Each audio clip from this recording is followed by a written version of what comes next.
Kaya kung mang-aahas kayo, ipagdasal nyo na yung jowa nung inahas nyo mabait at class. Dahil kung hindi, maghanda kayo sa sakit nung gante. 'Di ba? Kasi nakapanakit ka eh. Ipagdasal mo na mabait yung niloko nyo para umiyak na lang tapos ipagpasa Diyos ang lahat. Paano kung hindi mabait? Paano kung katulad ko? Darating sa buhay mo, ito tandaan mo to, darating sa buhay mo, mapupunta ka sa isang posisyon kung saan mo minsang nilagay ang ibang tao.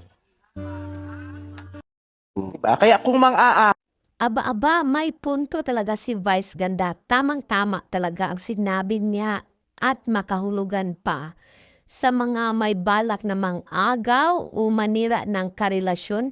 Ipagdasal talaga ninyo na yung partner ng inagaw niyong boyfriend or asawa ay mabait para walang gulo, para hindi ka malagay sa kahihiyan kagaya ni Maristacal kung saan sobra yung kahiyan na dinanas niya.